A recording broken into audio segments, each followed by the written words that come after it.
In Jeff Speck's book, Walkable City Rules, he outlines 101 steps for making better places.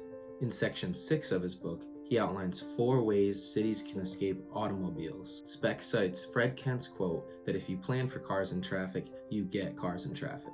Speck argues that there is an inverse relationship between traffic flow and every measurable quality of a successful city. For example, the more dense and walkable a city, usually the more congested it is. The more traffic in a city usually correlates to cities with higher per capita GDP. Speck focuses on this because he argues that the one aspect of urban life that has the most impact on city planning is traffic flow. The first way cities can escape cars is to understand the concept of induced demand. The theory of induced demand is that as you add additional vehicle lanes to alleviate congestion and reduce traffic, it actually has the opposite effect of increasing traffic. What actually happens is the number of cars increases on that road to fill and meet that new demand. The additional space for more vehicles actually induces demand. Every new mile of roadway built will be 40% filled by new vehicle trips within year 1 and 100% filled with new vehicle trips by year 4. The second way cities can escape cars is to tear down a highway.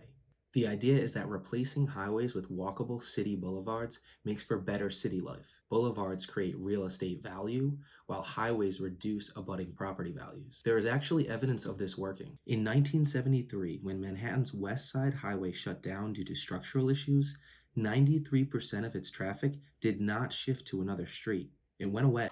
In 1989, the Loma Prieta earthquake resulted in San Francisco Central Freeway and Embarcadero Freeway needing to come down. This was thought to create a Carmageddon, but actually, the F line along the formerly Embarcadero now moves more people per day than the highway it replaced. The third way cities can escape cars is to adopt congestion pricing. Speck argues that drivers should pay the true cost of driving, and that when something is free, people use it as much as possible. By increasing the cost of driving downtown, it results in fewer cars. Congestion pricing is a cost paid by drivers to access certain roads during certain times of the day. The cost to access the road, usually a downtown area, is based on the demand.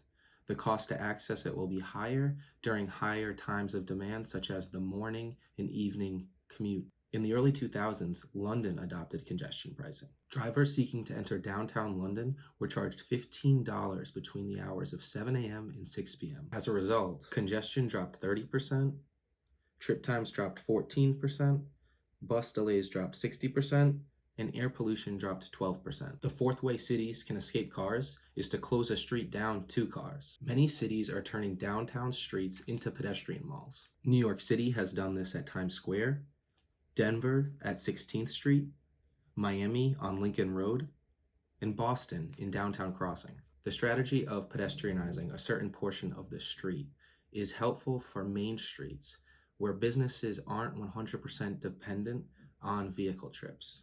Cities or businesses that don't know the percentage of revenue that their businesses rely on from vehicle trips can trial this strategy on a temporary basis. After collecting data during a trial period, cities can then make an informed decision on whether to make a pedestrian mall permanent. New York, Denver, Miami, and Boston have shown that pedestrianizing certain streets can actually help businesses thrive.